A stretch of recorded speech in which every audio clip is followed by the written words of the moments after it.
Vamos então continuar o nosso estudo, conforme sempre fazemos uma rápida retrospectiva da aula anterior. A aula anterior nós começamos no capítulo 1. Na outra aula nós fizemos uma introdução de Apocalipse, né? Não vamos entrar nesse tópico, mas começamos no capítulo 1. E ali nós vimos algumas coisas interessantes, né?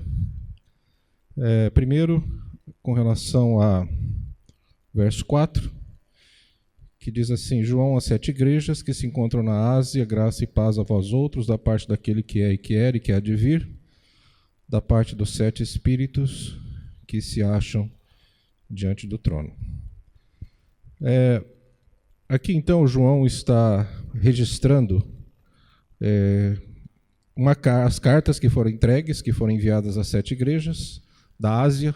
Nós vimos que essas 7 igrejas, elas formam um U, né? Se você puder pôr, Ricardo, o mapa das 7 igrejas da aula passada, elas estão num perímetro de aproximadamente 500 quilômetros. Se alguém fosse passar por todas essas cidades, para onde foram enviadas as 7 igrejas, essa pessoa percorreria aproximadamente 7 quilômetros. Esse lugar já é chamado Ásia Menor, é uma península que hoje corresponde à Turquia. A Turquia, então, compreende toda essa área.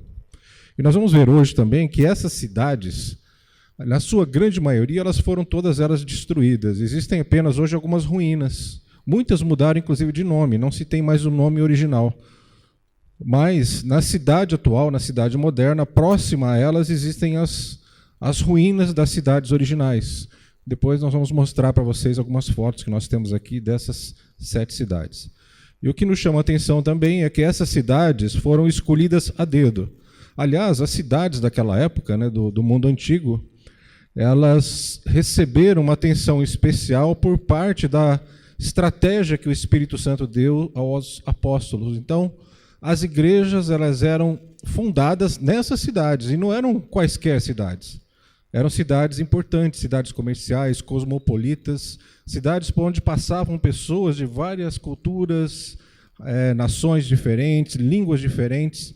Elas passavam ali interessadas no comércio e depois ouviam a palavra de Deus, porque existia uma igreja importante nessas cidades, fundada pelos discípulos de Jesus, por Paulo, enfim, por todos aqueles que seguiram Jesus de perto, e eles então espalharam essa semente por todas elas, e as pessoas então passavam por ali, ouviam o evangelho, se convertiam ao Senhor, iam para os seus países de origem, e ali o evangelho era pregado também através do testemunho deles.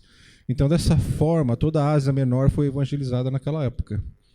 Então, essa foi uma estratégia fundamental para o crescimento e para a implantação das igrejas no tempo antigo, ali no início, no nascedouro da igreja, na igreja primitiva. Então, todas essas cidades, Éfeso, Esmirna, Pérgamo, Tiatira, Sardes, Filadélfia e Laodiceia, são cidades de fundamental importância para o mundo antigo, né? Nós vimos também, no verso 7, que Jesus virá a segunda vez, da mesma forma, será visível, a segunda vinda de Cristo será visível. E fizemos aqui uma distinção entre o arrebatamento da igreja e a segunda vinda de Jesus, que algumas pessoas confundem um pouco esses dois eventos. Existem várias interpretações diferentes, mas nós aqui, a título do estudo que nós vamos fazer, nós vamos adotar essa interpretação, essa linha de pensamento, que o arrebatamento é diferente da segunda vinda de Cristo, e esses dois eventos são separados pelos 7 anos da grande tribulação. Ao longo do estudo de Apocalipse, nós vamos falar mais sobre isso. Mas vamos colocar aqui a linha do tempo, que nós colocamos na nossa aula passada. É essa linha do tempo que nós vamos encarar como sendo verdadeira. Nós vamos trabalhar dentro dessa visão. Nós temos aí o arrebatamento da igreja, que é representado por aquela seta, a primeira seta voltada para cima. Todo o período que corresponde ao lado esquerdo dessa seta é o tempo que nós estamos vivendo. É o tempo da igreja, o tempo da graça. É o tempo em que nós podemos conhecer o Senhor Jesus através do Espírito Santo, tocando nos nossos corações, nos levando ao arrependimento. É o tempo em que o Evangelho está sendo pregado, né, por todo mundo. Então é o tempo da grande oportunidade, da conversão das pessoas, e é o tempo também em que a igreja, a noiva, está sendo preparada, ataviada, para o grande momento que será o arrebatamento da igreja. E a palavra arrebatamento significa tomar com violência. Né? A palavra lá no original, no grego, né, quando fala sobre o Senhor que vem buscar a sua noiva, a sua igreja, ela tem uma conotação de algo violento, algo muito rápido. Então, o arrebatamento da igreja será assim. E todos nós, aqueles que compuserem a igreja, a noiva do Cordeiro, os crentes, os discípulos de Cristo, haverão de subir aos ares para encontrar com o Senhor. Então, depois do arrebatamento da igreja, nós entraremos num novo período, que nós vamos chamar, segundo essa linha teológica, dos 7 anos da grande tribulação. Nós vamos estudar isso em Apocalipse também, que serão 7 anos de muitas pragas, pestes, cataclismos, terremotos, pedras que vão cair do céu, coisas terríveis, guerras, rumores de guerras, aqueles 4 cavaleiros do Apocalipse, né, que nós vimos, cada um deles representa uma coisa terrível que vai vir sobre a terra. Então serão 7 anos de grande tribulação, de grande sofrimento. Nós não estaremos aqui, a igreja de Cristo não estará aqui na terra. Nós estaremos celebrando as bodas do Cordeiro lá nos céus. É essa linha teológica que nós vamos seguir. Volto a dizer, irmãos, se vocês forem pesquisar um pouco, vocês vão encontrar no mínimo umas 10 a 15 linhas teológicas diferentes. Nós vamos adotar essa para o nosso melhor entendimento, e eu entendo que dentro de tudo aquilo que nós estudamos e vemos aqui, é a mais coerente com relação àquilo que vai acontecer no futuro. Então nós vamos estudar esses 7 anos da grande tribulação aqui em Apocalipse, divididos em 3 grandes blocos de pragas, de tribulação. A abertura dos 7 selos, cada um dos selos dispara um processo de muito sofrimento aqui na terra. A abertura dos 7 selos, as 7 trombetas que serão trocadas, e depois, por fim, as 7 taças da ira de Deus. Todos esses 3 blocos de manifestações, de sofrimento e de provações acontecerão dentro desses 7 anos da grande tribulação. E terminando esse período, encerrando esse período e começando um outro período, é essa seta apontando para baixo. Essa seta significa a segunda vinda de Cristo. Então, findados os 7 anos da grande tribulação, Cristo virá segunda vez, e ele virá para estabelecer o seu reino aqui na terra. Será o início, será a inauguração do milênio. Não sei quantos já ouviram falar do milênio ou já estudaram isso em Apocalipse, mas o milênio ele está previsto pelos profetas, ele foi previsto na visão de João. São os 1000 anos de reinado de Cristo aqui na terra. E não será um reinado espiritual, abstrato, mas será um reinado físico. Cristo vai reinar aqui na terra, e as nações, diz lá o livro de Apocalipse, os profetas do Velho Testamento falam sobre isso também, principalmente o livro de Daniel, falam sobre as nações que levarão as suas ofertas até a Nova Jerusalém, e ali eles adorarão o Cordeiro. E nós estaremos juntos. Quando Cristo voltar, segunda vez, nós que estávamos ali participando das bodas do Cordeiro, a noiva descerá junto com Cristo, juntamente com seus anjos, com seus exércitos, e aí será inaugurada uma nova etapa que nós chamamos de milênio. E por fim, depois de findado o milênio, será a eternidade, não é? Antes do milênio, a gente vai entrar mais detalhes mais para frente, mas só para passar uma informação para vocês, Satanás será preso no início do milênio. Ele será preso para que durante 1000 anos a terra, a humanidade, as nações que estiverem aqui possam provar e experimentar o reinado de Cristo, sem a influência de Satanás. No final desses 1000 anos, Satanás será novamente solto por um breve período de tempo, e depois ele será definitivamente julgado e lançado no lago de fogo e enxofre, que diz na palavra de Deus lá no livro de Apocalipse. Então nós vamos passar por esses períodos, mas é apenas um rápido resumo daquilo que nós vamos estudar, não é? Vimos também na aula passada sobre a visão, né, que João teve, que Jesus ele é visto no meio dos candeeiros. Essa visão significa Jesus passeando pelas suas igrejas, pelas 7 igrejas. Então, 7 candeeiros. Na visão que João teve, ali na ilha de Patmos, ele viu, então, a figura de Jesus, e existe uma descrição aterradora, depois eu vou citar alguns versos para vocês, desse Jesus que nos é apresentado, um Jesus muito diferente daquele Jesus que foi apresentado ali nos evangelhos, o servo sofredor. Esse Jesus agora é um Jesus que vem para reinar, que vem com seus exércitos, que vem para exercer juízo sobre a terra. Então é essa a visão que João teve. Então Jesus passeando no meio dos seus desses 7 candeeiros, e cada candeeiro desse representa uma das 7 igrejas, para onde foram destinadas as cartas que nós vamos estudar aqui. Já estudamos 2 a aula passada, vamos continuar estudando as outras 5 hoje, né? As 7 cartas às igrejas da Ásia. O que significa isso? Significa que Jesus precisa ser o centro da igreja. Mais do que nunca, irmãos, vivemos tempos em que os homens estão sendo colocados como centro da igreja. Às vezes a imagem de um pastor, às vezes a imagem de um super ungido no púlpito, e esse sujeito, então, ele é quase que venerado como um Deus, ele tem o poder, ele pode curar as pessoas, ele pode fazer grandes coisas no meio do povo. Isso destrói um pouco aquela imagem, aquela visão que Jesus veio trazer sobre o sacerdócio de todos os santos. É claro que existem líderes na igreja, pessoas que Deus comissionou para liderar o povo, mas o Espírito Santo de Deus foi derramado sobre toda a carne. Aquilo que foi predito lá no Velho Testamento, que nos últimos dias, né, o Senhor derramaria do seu Espírito sobre toda a carne. Nós estamos vivendo esse tempo. Então, o poder, a graça de Deus está disponível para todos nós aqui. Não está centralizada apenas em um homem. Existe um líder, existe um pastor, existem os presbíteros, os líderes de célula. Isso precisa ter, senão o caos se instala numa comunidade. Mas o poder de Deus, a graça de Deus está disponível para todos nós, porque o Espírito Santo de Deus foi derramado sobre toda a carne. Quando eu falo todos nós, estou falando aqueles que são discípulos de Cristo, aqueles que entregaram suas vidas a Jesus. Esses têm à sua disposição esse poder e essa graça. Então você pode orar por alguém e essa pessoa ser curada. Você pode testemunhar do poder de Deus, você pode ser usado para pregar a palavra de Deus, você pode ser usado para aconselhar alguém, para chorar com os que choram, se alegrar com os que se alegram, como diz a palavra, enfim.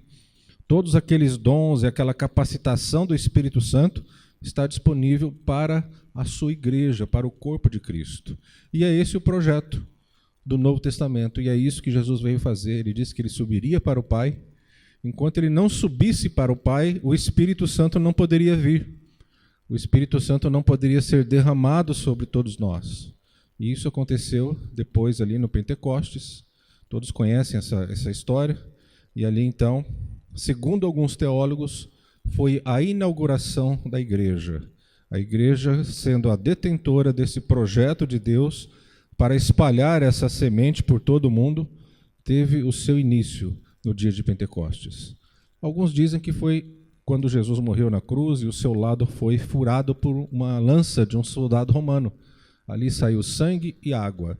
Alguns dizem que foi ali o nascimento da igreja, outros dizem que foram alguns dias depois, no Pentecostes. Não importa, o fato é que a igreja surgiu ali naquele período e nós então fazemos parte da igreja de Cristo, né? Vimos isso na aula passada e aí começamos a estudar as 7 cartas às igrejas. E nós comentamos com vocês também que essas cartas elas tinham uma sequência lógica. Cada uma dessas cartas ela apresenta a posição de Jesus, como Jesus se apresenta, isso baseado ali no capítulo 1, em que João descreve a aparência de Jesus. Na visão que ele teve, né, desse Jesus no meio dos candeeiros, ele descreve, ele coloca ali algumas características desse Jesus. Peguem lá, capítulo 1, a partir do verso 13. Exatamente essa visão que ele teve, que está aí projetada. Diz assim: aí no meio dos candeeiros, um semelhante a filho do homem, com vestes talares e cingido à altura do peito com uma cinta de ouro. A sua cabeça e cabelos eram brancos como a alva lã, como neve, os olhos como chama de fogo, os pés semelhantes ao bronze polido, como que refinado numa fornalha, a voz como voz de muitas águas. Tinha na mão direita 7 estrelas, e da boca saía-lhe uma afiada espada de 2 gumes. O seu rosto brilhava como o sol na sua força. Quando eu vi, caí a seus pés como morto. Porém, ele pôs sobre mim a mão direita, dizendo: não temas, eu sou o primeiro e o último. Né? Esse primeiro e último tem uma referência às 2 letras do alfabeto grego. Até nós colocamos aqui o alfa e o ômega. Não sei se vocês se lembram disso. O alfa e o ômega representam o início e o fim do alfabeto grego. E é isso que Jesus quis dizer aqui. Ele é o começo de tudo. Ele é o fim de tudo. A Bíblia começa com uma história. E ali Jesus estava presente na criação do mundo. E Jesus está presente também no encerramento, no desfecho de toda a história, ali em Apocalipse também. Então, ele é o alfa e ele é o ômega também. Então, essa visão que João teve foi tremenda, e cada uma dessas cartas, à medida em que as cartas vão sendo registradas e escritas, elas fazem referência a essa visão desse Jesus que nós apresentamos aqui para vocês. Esse homem, cabelos brancos, olhos como chamas de fogo, o peito cingido, né, com um cinto de ouro, com os pés calçados com bronze, né, o bronze significa poder. Cada um desses elementos tem um significado. Cabelos brancos significam sabedoria, olhos como chamas de fogo significa que nada escapa aos olhos do Senhor. Esses olhos penetram em qualquer lugar, ninguém pode se esconder da presença de Deus, ele está presente em todos os lugares. As vestes significam realeza, significa sacerdócio real, sacerdócio santo, enfim, cada um desses elementos, dentro dessa figura de Jesus, tem um significado para nós. Mas vamos entrar agora, eu queria que você abrisse aí, capítulo 2. Nós vamos ver a carta que foi enviada à igreja de Pérgamo. Então nós vimos a aula passada a igreja de Éfeso, a carta que foi enviada à igreja de Éfeso e à igreja de Esmirna. Vimos que dentro dessas características de cada carta existe um elogio. Então Jesus fazia um elogio a cada uma dessas igrejas, fazia uma crítica, ele dava uma instrução e ele também fazia uma promessa. Então em todas as cartas nós encontramos esses 4 elementos: um elogio, uma crítica, uma instrução e uma promessa. E vamos ver aqui então o que Jesus diz a respeito dessa igreja de Pérgamo. A cidade de Pérgamo, ela tinha uma característica, ela era a sede do governo romano. E era uma cidade em que as pessoas elas deveriam adorar a figura do imperador romano. O imperador romano, naquela época, era tido como um deus. É por isso que a igreja foi tão perseguida, porque a igreja pregava a existência de um único e verdadeiro Deus, que não era César, que não era o imperador romano. E isso era tido como sedição, como se fosse uma rebelião desse povo. É por isso que eles eram tão perseguidos. Eles eram mortos, eram lançados no Coliseu romano para as feras devorarem os crentes. É porque eles se recusavam a se dobrar diante de uma figura humana, porque eles adoravam o único e suficiente Deus. Aliás, nós somos exortados pela palavra, pela Bíblia, a nos submetermos às autoridades constituídas, não é verdade? A Bíblia fala sobre isso. Nós devemos orar pelas autoridades, nós devemos nos submeter às leis do nosso país, às leis que nos são impostas, pagar os nossos tributos, enfim, devemos dar bom testemunho. Todavia, existe uma exceção a essa regra. Qual é a exceção? É a exceção que os crentes lá de Pérgamo usaram. Quer dizer, se para agradar aos homens, cumprir a lei dos homens, eu vou precisar ferir a lei de Deus, então eu vou ficar com a lei de Deus. Se a lei dos homens diz, olha, você deve adorar uma imagem, eu vou descumprir. a lei dos homens. Por quê? Importa fazer a vontade de Deus e não a vontade dos homens. É esse o princípio básico que rege a nossa obediência às leis constituídas. Se um dia nesse país baixarem um decreto, olha, fechem todas as igrejas cristãs e todos os crentes estão proibidos de pregar a palavra de Deus, todos os crentes estão proibidos de se ajuntar e adorar a Deus, senão eles serão presos. Então nós temos, baseados na palavra de Deus, a permissão de descumprir essa lei, porque ela fere um princípio que para nós é mais importante, é mais valioso. Então a cidade de Pérgamo era a sede do governo romano e ela representa a igreja do século IV que vai até metade do século VI. Não sei quantos se lembram, existe uma linha teológica que encara que cada uma dessas 7 igrejas representam 7 períodos pelos quais viveu a igreja. Aliás, Ricardo, tem um quadro aí, é o outro, é um quadro parecido com esse, exatamente, é esse aí. Vejam, nós temos aí as 7 cartas às 7 igrejas, Éfeso, Esmirna, Pérgamo, Tiatira, Sardes, Filadélfia e Laodiceia. Cada uma dessas igrejas representa um período da vida da igreja. Volto a dizer, é uma linha de interpretação teológica. E é bem interessante também. Veja que a igreja de Éfeso, de Esmirna, de Pérgamo, representam a Idade Antiga, ou seja, do ano 0 ao ano 500 aproximadamente. E realmente existe uma certa coerência entre as coisas que são relatadas, o perfil de cada uma dessas igrejas em relação aos fatos históricos que aconteceram nesse período, né? Relativos, é claro, à vida da igreja. A igreja de Tiatira representa a Idade Média, que vai do ano 500 até o ano 1500. A igreja de Sardes e parte da igreja de Filadélfia representa um período intermediário e se chama a Idade Moderna, do ano 1500 ao ano 1789, que foi um ano em que houve também muitos líderes importantes se levantaram nesse período. Depois a gente vai entrar em mais detalhes. E, por fim, a última igreja, que é a igreja de Laodiceia, é a igreja contemporânea, é o nosso tempo. É o tempo em que nós vivemos aqui. Nós vamos perceber que as características da carta à igreja de Laodiceia têm muito a ver com a realidade da igreja nos nossos dias, né? Então, é interessante esse tipo de interpretação, porque nós podemos realmente fazer uma vinculação entre a história da igreja, seus vários períodos e cada uma dessas cartas.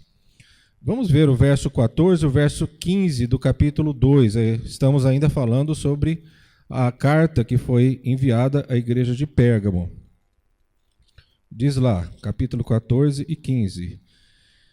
Tenho, todavia, contra ti algumas coisas, pois que tem aí os que sustentam a doutrina de Balaão.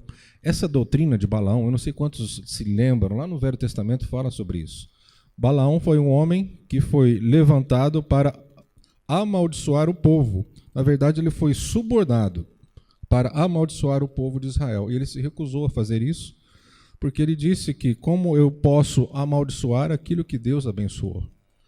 E esse Balaão, então, era um homem que foi colocado diante do povo de Israel para produzir tropeços, para que o povo tropeçasse, para que o povo se afastasse do projeto e dos propósitos de Deus. E vivemos um tempo em que isso tem acontecido, na verdade. Quantos tropeços nos são colocados? Tropeços de ordem moral, tropeços de ordem teológica, heresias, tantas coisas são ensinadas hoje em dia nas igrejas, nessas mega igrejas, e as pessoas trazem para si a responsabilidade de serem apóstolos ou apregoeiros da justiça, da palavra de Deus, mas quando você vai avaliar aquilo que é ensinado, aquilo que eles dizem, não tem ressonância bíblica, não existe fundamento bíblico. Então vivemos um tempo em que precisamos ficar atentos a essas questões que podem nos desviar da verdadeira doutrina, da sã doutrina, né? E diz mais, o qual ensinava Balaque a armar ciladas diante dos filhos de Israel, para cometerem coisas sacrificadas aos ídolos e praticarem a prostituição. Quando falamos em prostituição aqui, não estamos falando só de prostituição carnal, não são as prostitutas ou os prostitutos, existiam prostitutos também, naquela época, do ponto de vista sexual, mas também a prostituição espiritual. Foi uma das coisas que Deus combateu veementemente no Velho Testamento.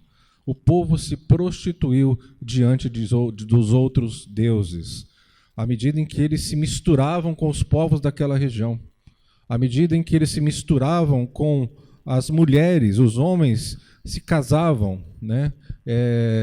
Formavam famílias com as mulheres pagãs daquela época.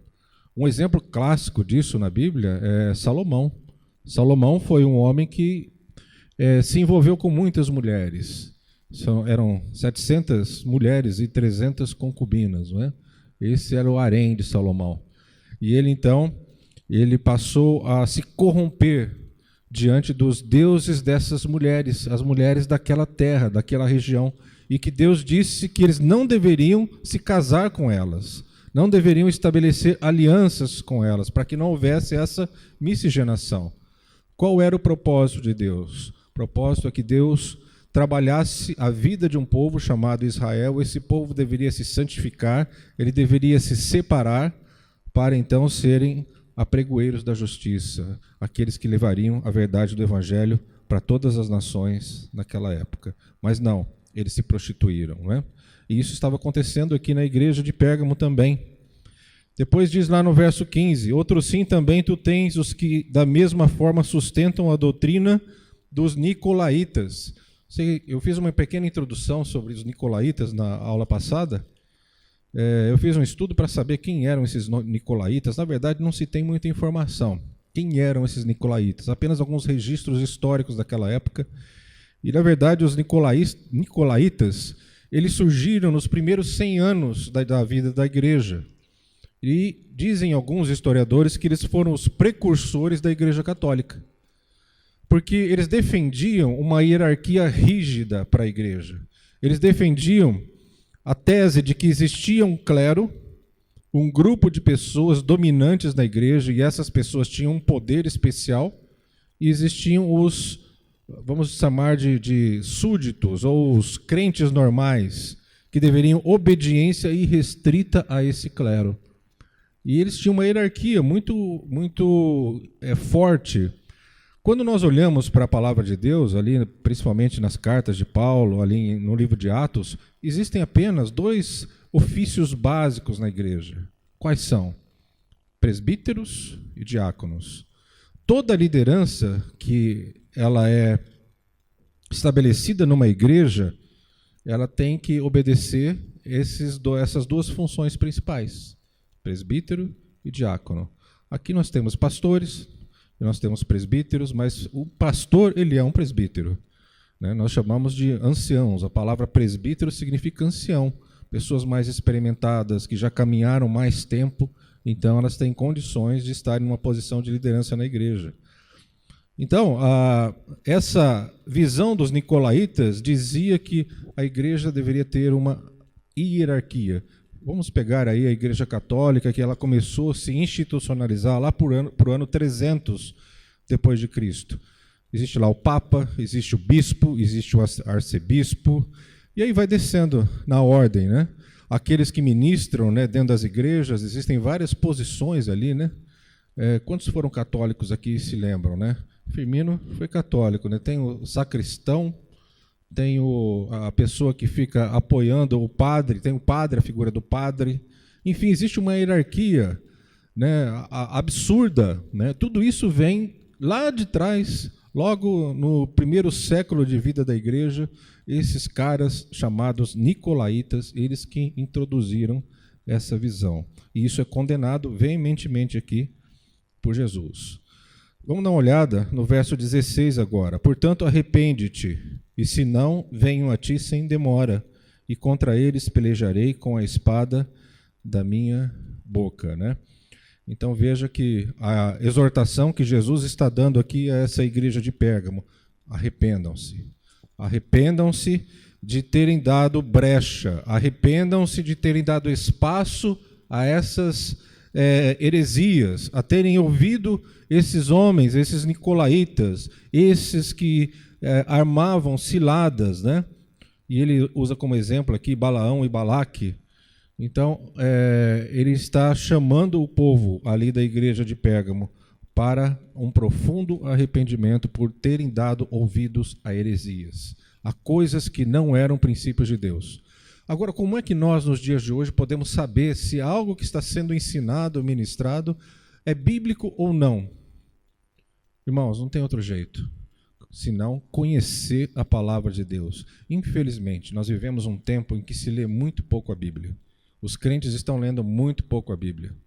Se eu fosse perguntar para você aqui quantos nem horas, vamos falar em minutos, quantos minutos por dia você dedica à leitura da palavra de Deus? Eu não vou fazer essa pergunta para não constranger ninguém, mas, irmãos, eu fico assim surpreso em ver que os crentes nos dias de hoje não têm esse hábito de leitura. Então nós só podemos formar essa, vamos chamar isso de massa crítica, nós só teremos condições de avaliar ou criticar qualquer coisa que nos é oferecida como alimento espiritual se nós tivermos uma referência. Qual referência? Referência da palavra de Deus. Lembram-se dos bereanos, os irmãos que eram ali da igreja da Bereia? Paulo fala sobre isso, acho que o livro de Atos que menciona esse episódio. Paulo ensinava, e ali eles checavam na palavra se realmente aquilo que Paulo estava dizendo era verdadeiro. Veja, não existia ninguém maior que Paulo naquela época. Se existia um teólogo que conhecia profundamente a Bíblia, esse cara era Paulo. Paulo era o cara, mas mesmo assim, eles checavam aquilo que Paulo dizia com a palavra de Deus, com o conhecimento que eles tinham da palavra de Deus. E assim nós devemos proceder. Todos nós devemos conhecer a palavra, não é? Vamos ver aqui, agora, a igreja, a carta que foi enviada a Tiatira. Essa Tiatira é uma cidade em que existiam muitos artesãos que fabricavam ídolos, né? Essa cidade também era uma cidade importante, uma cidade comercial daquela época, e representa a vida da igreja, a história da igreja entre o século VI e o século XV, ou seja, é a Idade Média. É uma igreja que se caracteriza pela institucionalização. Existe um perigo muito grande, irmãos, quando nós transformamos a nossa vida com Cristo em uma religião. Jesus não veio trazer uma religião, Jesus veio trazer vida e vida em abundância. Jesus não veio trazer uma regra, um conjunto de normas que precisam ser preenchidas, uma série de procedimentos que você precisa fazer para entrar na presença de Deus.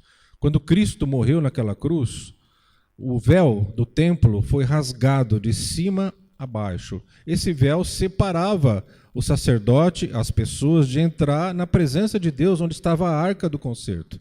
Aquele era o lugar mais íntimo da presença de Deus.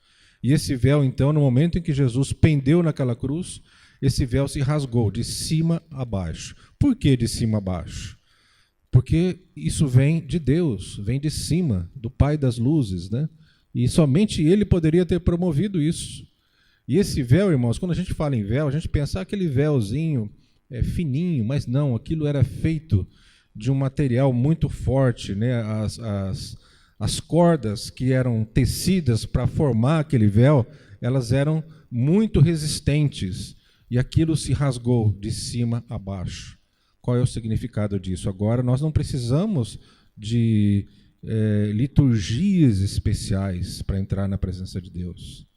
Veja, irmãos, que complicação que era entrar na presença de Deus no Velho Testamento. Você tinha lá o templo, tinha o tabernáculo, você tinha que sacrificar um animal ali na porta, depois você tinha que, não você, né, era o sacerdote que fazia isso, você como um membro normal daquela congregação ou como um membro do acampamento do povo de Israel, você não tinha autonomia para entrar nesses lugares, era o sacerdote que fazia isso. Às vezes nós pensamos que vivemos nesse tempo ainda, que é só o pastor que pode fazer isso, só o presbítero ou só o líder de célula, mas não, nós temos esse acesso. Então, quando as pessoas traziam os animais, o sacerdote, então, ele se lavava, existia lá uma grande banheira chamada mar de bronze, Aquela grande banheira, ela havia sido feita com os espelhos de bronze das israelitas, quando elas saíram do Egito. As mulheres elas ganharam esse material, eles derreteram tudo isso e fizeram ali uma grande bacia, e ali os sacerdotes, eles se lavavam, depois eles entravam debaixo de uma tenda chamada Lugar Santo. Ali existiam vários elementos, o altar de incenso, os 12 pães da proposição, existia lá o candelabro, e depois, no lugar mais íntimo ainda, numa tenda mais íntima, como se fosse um prolongamento dessa tenda maior, existia o lugar santíssimo. Imagine, irmãos, que liturgia, que dificuldade, que complexidade para passar por todos esses processos e entrar na presença de Deus.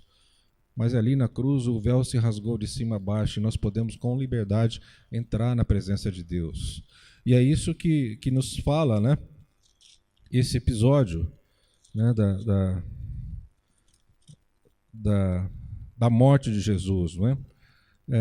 Vamos continuar aqui, verso 18. Vamos dar uma olhada no verso 18, capítulo 2, verso 18, ainda nos referindo a essa carta à igreja de Tiatira. Diz assim: Ao anjo da igreja em Tiatira escreve: Estas coisas diz o Filho de Deus, que tem os olhos como chama de fogo e os pés semelhantes ao bronze polido. Então, todas as cartas, no início de cada carta, existe uma referência àquela visão, que nós mostramos a figura aqui para vocês, desse ser, cabelos compridos, olhos como chamas de fogo, as vestes, né, talares. Todas as cartas fazem referência a esse ser, que na verdade é Jesus Cristo. Como nós sabemos que é Jesus Cristo? Porque lá no final, quando a descrição dessa figura ela é encerrada, ele diz: Eu sou o princípio e o fim. O único que pode receber esse título de Alfa e o Ômega, princípio e fim, é Jesus Cristo. Então, aquela visão que João teve, não há dúvida com relação a isso, era Jesus Cristo, né? E aqui ele fala sobre esses olhos como chamas de fogo, como os pés semelhantes ao bronze polido. Esse bronze, irmãos, o bronze naquela época era um metal usado para fabricar armas de guerra. Era um metal resistente, então era um metal poderoso. Então, pés revestidos com bronze significa poder. Poder para destruir os inimigos. Esse é o significado dessa figura, não é? Agora, vamos dar uma olhada no verso seguinte: Conheço as tuas obras, o teu amor, a tua fé, o teu serviço, a tua perseverança e as tuas últimas obras, mais numerosas do que as primeiras. Aqui Jesus está fazendo um elogio a essa igreja. Essa igreja de Tiatira, depois a gente vai mostrar um quadro que é um resumo, né, de tudo. Ela teve como elogio o amor, o serviço, a fé, a perseverança, e as suas obras, elas eram maiores do que as primeiras. Todavia, essa igreja de Tiatira, ela tinha um problema. Ela tolerava a idolatria, ela tolerava a imoralidade. E lembrem-se, nós estamos falando da igreja da Idade Média. Então, naquele tempo, na Idade Média, essa era uma característica muito forte da igreja. Existia uma tolerância muito grande com relação a esses elementos. Na verdade, a idolatria, principalmente a idolatria à figura feminina de Maria, ela começou a se estabelecer por volta do ano 300 depois de Cristo. E existia um aspecto cultural muito forte, porque os povos pagãos daquela região, eles tinham o costume de adorar a figura feminina. A deusa Artemis, Vênus, eram deusas que, com letra minúscula, é claro, que elas promoviam a licenciosidade, né? Elas despertavam a sexualidade. Tanto é que os cultos, eles terminavam em uma grande orgia sexual. Era isso que acontecia naquela época. Então a figura feminina, ela já era adorada. E quando a igreja católica, lá para o ano 300 depois de Cristo, começou a introduzir, e isso foi por influência do paganismo, a figura de Maria, como sendo uma figura que deveria ser adorada, foi muito fácil, porque já existia uma cultura de adoração de uma figura feminina. E a partir daí, então, Maria começou a ser adorada. Eu não sei quantos vêm, né? Existem alguns casos, eu fico chocado com aquela frase, né? Pede a mãe que o filho atende. Vocês já viram isso? Na verdade, o que essa frase quer dizer? Ela quer dizer que o mediador entre nós e Deus não é mais Jesus, é a própria Maria, não é? Está errado isso. Só existe um que faz essa intermediação, é só através de Jesus. A Bíblia condena todo tipo de intermediário. O nosso não existe mais nem. Por isso que o véu se rasgou de cima a baixo. Não existem mais intermediários. Não é o pastor, não é o seu líder de célula, não é o presbítero. Você tem acesso à presença de Deus. É uma linha direta. É o antigo DDD, não é? Ligação direta, descagem direta à distância. É isso que quer dizer, não é? E nós temos um DDD. Nós temos uma linha completa. E mais ainda, não é uma linha que está congestionada. Às vezes, eu lembro naquela época, não sei quantos são dessa época. Meu pai, quando precisava ligar, fazer um interurbano, ele tinha que ligar para a telefonista aí desligava o telefone. Depois a telefonista retornava para ele, às vezes demorava meia hora, uma hora, retornava para ele com a ligação. E eu me lembro que eu era pequenininho, eu ouvia meu pai aos berros, né, porque eu não conseguia se ouvir nada do outro lado. Era muito ruim a ligação, era péssima. E aí, daqui a pouco, ele começava a berrar, telefonista, telefonista. Eu ficava assim, meio apavorado, porque era uma criança, vendo meu pai dar aqueles berros, porque não se conseguia falar direito, era uma dificuldade.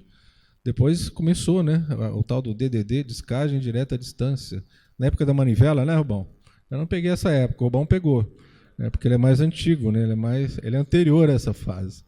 Quando eu peguei, era disquinho mesmo, não tinha que dar corda no telefone. Mas o fato, irmãos, é que nós não precisamos mais desses procedimentos. Nós podemos entrar na presença de Deus com muita liberdade, não é? Então, essa igreja de Tiatira, ela recebe também uma instrução, né? Para que eles se mantivessem na fé. E aqui vai uma instrução que serve para nós nos dias de hoje: perseverança. Mais do que nunca, nós, como crentes, conhecedores da palavra de Deus, precisamos manter as nossas posições. Existe uma linha teológica que diz que nós devemos atacar, avançar. Mas essa linha teológica, ela não tem assim muito aparato na palavra de Deus, muita base para nós defendermos essa visão. Mas a posição, né, a orientação, e a gente vê isso nessas cartas que são enviadas às igrejas ali na Ásia, é de manter a posição. Qual posição? A posição que já é nossa, que já nos foi dada por Cristo Jesus. Quando Cristo morreu naquela cruz, irmãos, ele mesmo disse: está consumado. Não existe mais nada que o homem precise fazer ou tenha que fazer para ganhar a atenção de Deus. Jesus consumou tudo isso. Então, qual é a nossa atitude diante dessa verdade, diante dessa revelação? Mantermos a nossa posição. Não abrirmos mão daquela posição em que Deus nos colocou, que Jesus nos colocou. Onde Ele nos colocou? Nas regiões celestiais, ao lado de Cristo. É ali que nós estamos. Nós estamos com Cristo em Deus. É essa posição que nós temos que manter, porque é a posição em que nós haveremos de passar toda a eternidade. E diz lá que as portas do inferno não prevalecerão contra a igreja, não é? A ideia aqui é resistir, mantermos a nossa posição. E mesmo que o inferno venha sobre nós, nós não seremos abalados, porque a nossa posição é em Cristo, nos lugares celestiais. Estou dizendo que devemos adotar uma atitude passiva. Não, devemos entender que já nos foi dada a vitória.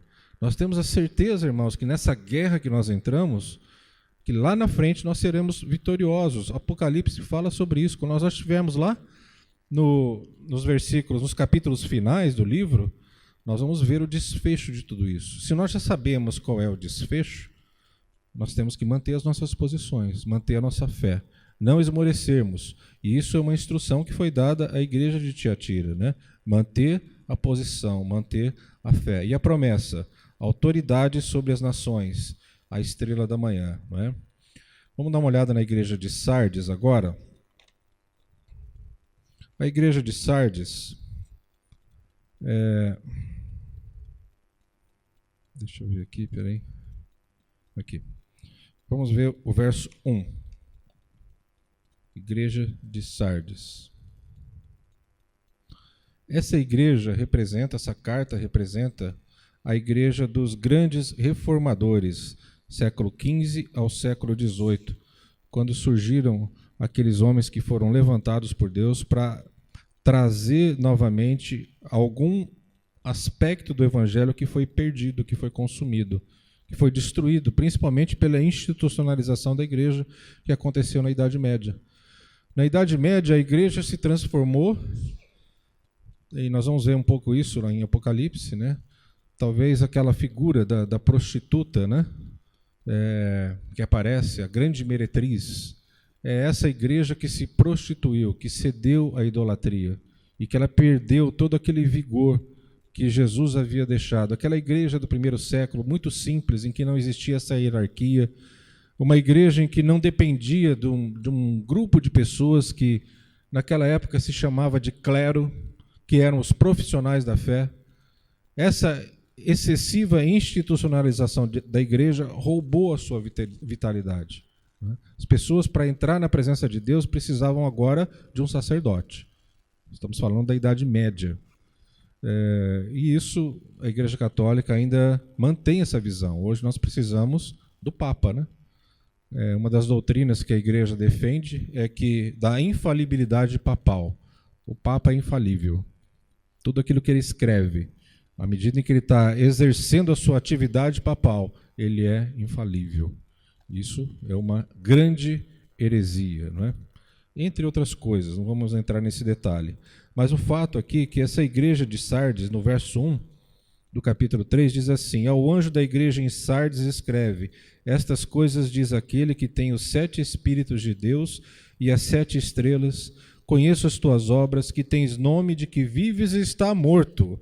E aqui nós encontramos um problema sério. Tem nomes de que vives e está morto. Como nós podemos, irmãos, conceber ou avaliar uma igreja, se ela está viva ou se ela está morta? Será que é pelas suas atividades? Será que nós podemos dizer que uma igreja está viva quando ela é cheia de atividades, de eventos, uma igreja que o tempo todo está promovendo coisas novas? Será que nós podemos olhar para essa igreja e dizer, não, essa igreja é viva? Será que é assim que Cristo avalia a sua igreja? Eu diria que a resposta para essa pergunta é não. Nós só sabemos, a igreja só pode ser avaliada se ela está viva ou não à medida em que ela obedece a Deus, à medida em que ela vive os princípios de Deus, à medida em que ela busca a presença de Deus, se santifica, à medida em que também esta igreja aponta o pecado do mundo, porque a igreja ela tem um chamado profético também. Todos nós aqui, em tese, somos profetas de Deus. Quando você vive aí fora e você procura ter uma vida santa, piedosa, você está sendo um profeta para essa geração. Você está dizendo para essa geração, olha, essa é a vontade de Deus. O teu testemunho, às vezes, fala muito mais do que 1000 palavras. E aqui ele está dizendo, né, nesse verso 1, conheço as tuas obras, que tens nome de que vives e está morto. Então, pode ser uma igreja muito ativa, mas se os membros desta igreja elas não estão buscando a presença de Deus, não estão vivendo a realidade do Evangelho, aquilo tudo é apenas obra de palha. E a obra de palha, um dia, ela será exposta ao fogo. E só vai permanecer aquilo que for constituído de material nobre, né? Ouro, né? Prata. É isso que vai, no dia do juízo, subsistir. Tudo aquilo que nós fizemos, irmãos, que não foi motivado por Deus, que foi motivado às vezes pelo nosso egoísmo, ou que foi motivado pela nossa vontade de sermos colocados em evidência no meio da igreja, no meio do povo, tudo isso um dia será exposto diante do fogo. E o fogo na Bíblia significa purificação, né?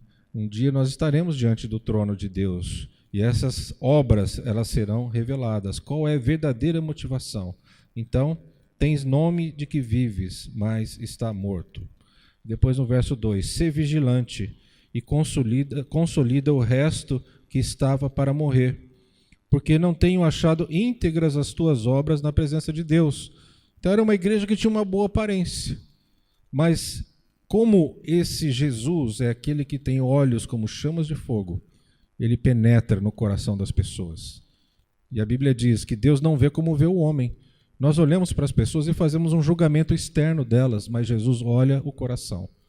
E são esses olhos como chamas de fogo que penetram no nosso interior e revelam qual é a nossa verdadeira motivação. Então essa igreja de Sardes tinha uma boa aparência, mas no fundo não estavam agradando a Deus. Verso 4. Tens, contudo, em Sardes umas poucas pessoas que não contaminaram as suas vestiduras e andaram de branco junto comigo, pois são dignas. Embora fosse uma igreja que recebeu uma crítica severa de Jesus, vocês têm uma aparência de vivos, mas estão mortos, mas lá existia um remanescente fiel. E aí uma coisa interessante, irmãos, na história da igreja, ou mesmo no Velho Testamento, Deus sempre manteve para si um grupo de pessoas que são fiéis. Você se lembra do episódio de Elias? Que Elias achou que ele estava sozinho, mas aí Deus então se manifestou, não, Elias, você não está sozinho, cara. Existem 7.000 joelhos que não se dobraram a Baal. 7.000, né? Se não me lembro, acho que é esse o número. Na Idade Média também, que segundo alguns historiadores foi a Idade das Trevas, que isso supõe que a igreja naquele período ela praticamente foi destruída, mas não é verdade. Sempre existiu um grupo fiel. Sempre na história da igreja existiu um grupo que não se dobraram diante de Baal, né? Por isso ele diz aqui, não contaminaram as suas vestiduras e andarão de branco junto comigo, pois são dignas. O que significa não contaminar as vestiduras? Não se misturar com o mundo, não se misturar com as coisas que o mundo nos oferece.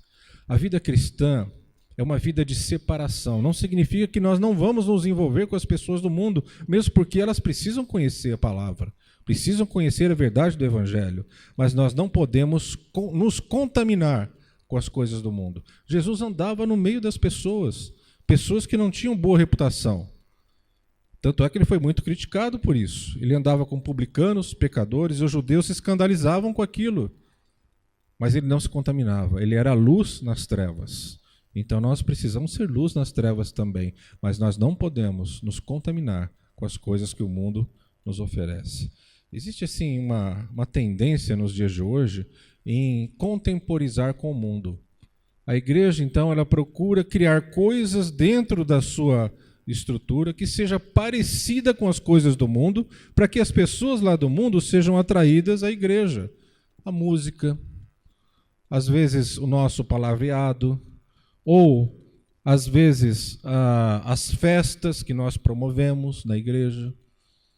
Nós não fomos chamados para isso. Nós somos chamados para pregar a palavra, para sermos diferentes, para fazermos diferença nesse mundo, não é?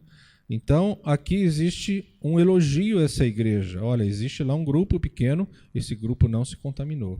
Que esse grupo, irmãos, sejamos nós nessa geração, né? Sejamos aqueles que amam o mundo, realmente, que levam a luz para o mundo, mas não nos contaminamos com aquilo que o mundo nos oferece. A própria palavra nos ensina, né, que nós devemos viver nesse mundo como se dele não pertencêssemos, como se a ele não pertencêssemos. E a visão aqui é de embaixador. O que significa um embaixador? Você é um sujeito enviado para uma terra distante, para um país distante, com uma cultura diferente, e você fica, então, dentro da embaixada. E as leis que vão reger a tua vida são as leis do teu país de origem, não é do país onde você está, mas é do país de origem. Levando isso para a nossa realidade, para a realidade espiritual, é como se nós estivéssemos vivendo aqui como embaixadores de um outro reino. Qual reino? O reino de Deus. E as leis que vão reger a nossa vida, a nossa família, as nossas coisas, não são as leis desse mundo, dessa cultura perversa, onde nós estamos inseridos, mas as leis do reino de Deus. É diante dessas leis que nós devemos obedecer e nos curvar diante desse monarca, né? Diante desse rei que é o Senhor Jesus. Não é? Vamos continuar aqui, para a gente encerrar aqui as cartas às igrejas. Vamos dar uma olhada na igreja de Filadélfia, verso 8. Capítulo 3, verso 8. Conheço as tuas obras, que uma outra carta a uma outra igreja. Conheço as tuas obras, eis que tenho posto diante de ti uma porta aberta, a qual ninguém pode fechar, e que tens pouca força. Entretanto, guardaste a minha palavra e não negaste o meu nome. O que me chama a atenção nessa igreja de Filadélfia é uma coisa que Jesus diz aqui, que no primeiro momento pode parecer um demérito para a igreja, ou seja, tem pouca força. Jesus está dizendo que eles têm pouca força, mas, no entanto, guardaste a minha palavra e não negaste o meu nome. E aqui, vamos colocar o quadro das igrejas, Ricardo, só para o anterior a esse. Isso. Dá para ampliar um pouquinho só? Vocês estão vendo ali, na vertical, ó, igreja de Éfeso, de Esmirna, de Pérgamo, de Tiatira, de Sardes, de Filadélfia e de Laodiceia. Apenas 2 igrejas não receberam nenhuma crítica. Na outra coluna nós temos lá, né, a repreensão, o elogio, o conselho e a promessa, né, ao que vencer. Mas apenas 2, onde está o quadro ali da repreensão, está em branco. Quais são essas 2 igrejas? Uma delas é essa que nós estamos estudando aqui. A outra igreja em que isso acontece é a igreja de Filadélfia, que estamos vendo, e a Esmirna. Apenas essas 2 igrejas não receberam nenhum tipo de crítica. Todas as outras receberam críticas. Agora, qual é o fator comum entre a igreja de Esmirna e a igreja de Filadélfia? A igreja de Esmirna, o Senhor disse que eles eram pobres. Veja, eles eram pobres. O que é uma pessoa pobre? Uma pessoa vulnerável, ela não tem muitos bens, né? E na igreja de Filadélfia, elas eram fracas. Interessante, né? Uma igreja pobre e uma igreja fraca. Nenhuma das 2 recebeu nenhum tipo de crítica da parte do Senhor. Na verdade, o que significa isso, irmãos? Essa pobreza e essa fraqueza, na verdade, eram pessoas humildes, nos fala de humildade. Essas pessoas não eram egocêntricas. Os membros que frequentavam essas igrejas reconheciam a sua miséria, a sua pequenez diante de Deus, se humilhavam diante de Deus, se reconheciam pobres, se reconheciam fracos, e Deus então pôde agir nessas igrejas, e não cabia nenhuma crítica a eles. Nas outras todas, existe algum tipo de crítica.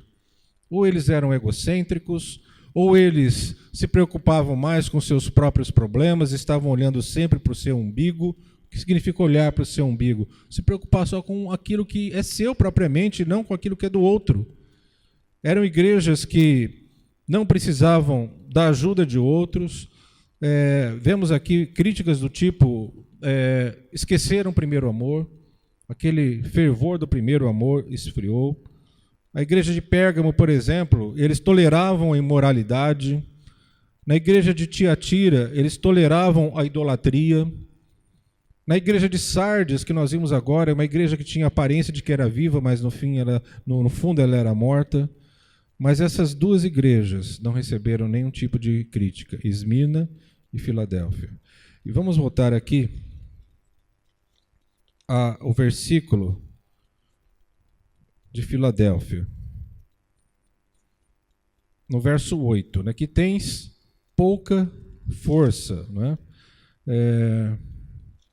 Conheço as tuas obras, eis que tenho posto diante de ti uma porta aberta, a qual ninguém pode fechar, que tens pouca força, entretanto guardaste a minha palavra.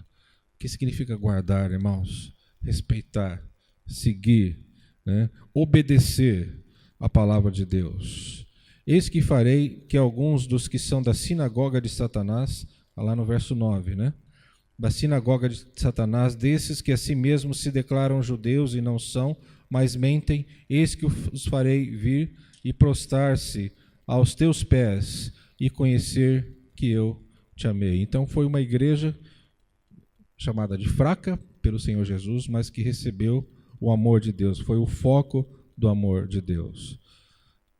Isso nós precisamos buscar na nossa vida, irmãos, como algo assim importante. Viver uma vida de humildade diante de Deus, de reconhecer que nós não somos nada, nós somos pó, precisamos diariamente da graça e da misericórdia de Deus se manifestando sobre nós. E para finalizar, a igreja de Laodiceia, talvez a pior delas, segundo essa visão que eu passei para vocês,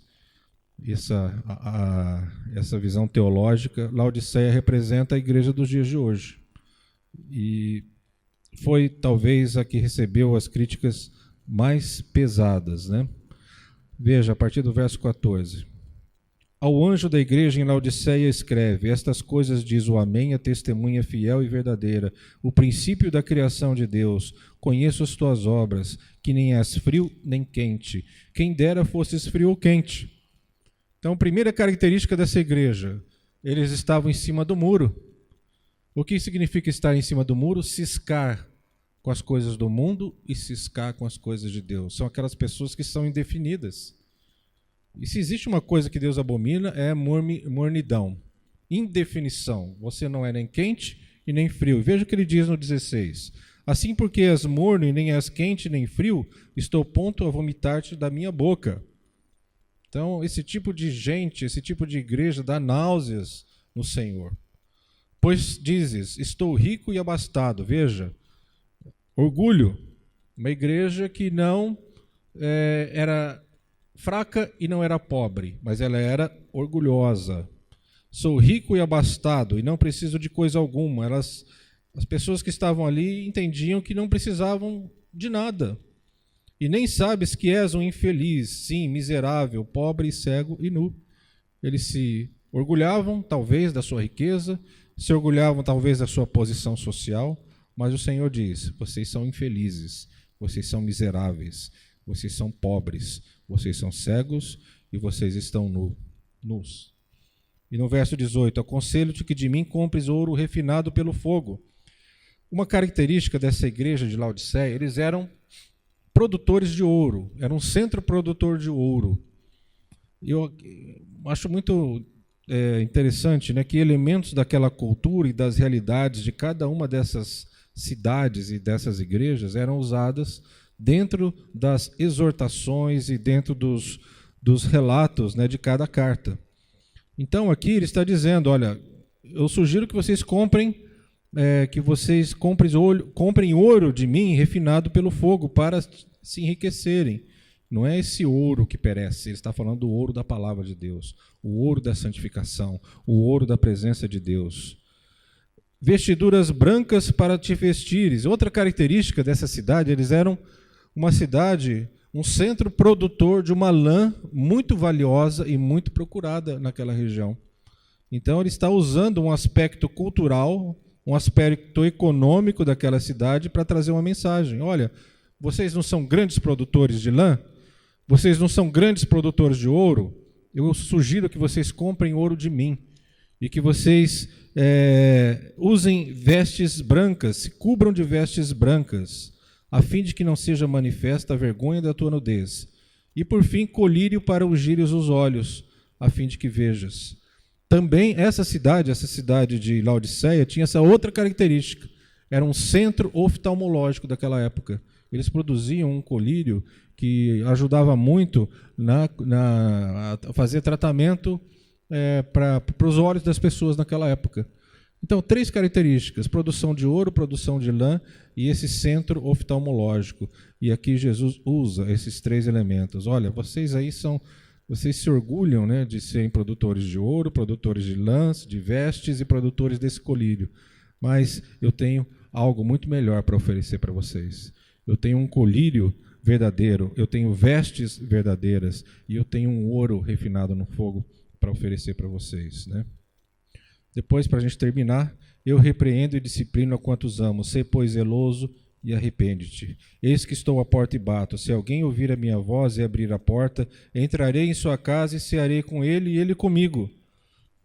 E por fim, em todas as cartas existe sempre uma promessa. A promessa aqui para a igreja de Laodiceia, para aqueles que vencerem, né?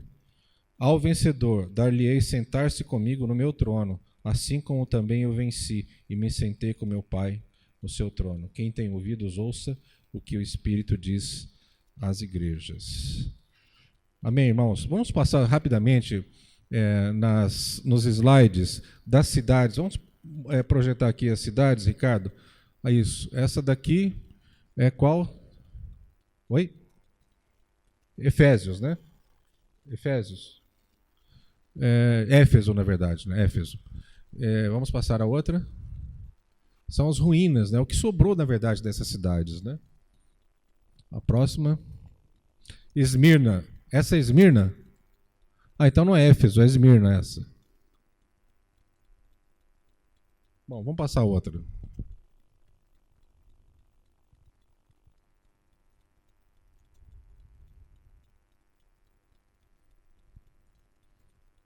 Deu zica?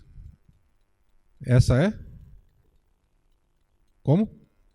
Esmirna. Essa é Esmirna. A outra era Éfeso.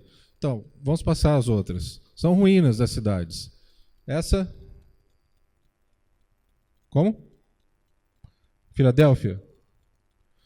Vamos passar as outras. Então, é o que sobrou, na verdade, de cada uma dessas cidades. Muitas não existem mais, ficaram as ruínas, e algumas estão próximas de grandes centros daquela época. Vamos colocar também quais slides mais eu tenho aí no dia de hoje, Ricardo? Fora esses que nós já passamos. Esse quadro já passamos. Isso aqui a gente vai ver na aula seguinte, né? Que não deu tempo, né? É o capítulo 4. São aqueles 4 seres viventes.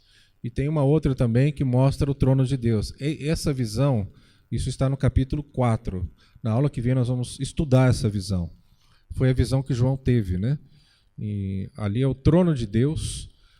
Na frente do trono de Deus existem lá os sete castiçais, de onde sai um fogo, e esse fogo representa os 7 Espíritos de Deus enviados por toda a terra, os 4 seres viventes, um parecido com um leão, outro parecido com um cordeiro, um boi, o outro com um aspecto humano e o outro como uma águia. Cada um desses animais tem um significado. Os 24 anciãos, os anjos e aquelas cores todas que ali pertencem ao trono de Deus, cada uma dessas cores tem um significado. Então essa é a visão que João teve no capítulo 4 do trono de Deus, da presença de Deus, e tudo isso é muito cheio de princípios e de coisas importantes que nós precisamos entender e aprender. Mas isso vai ficar para a próxima aula, ok? Vamos ficar em pé, vamos orar.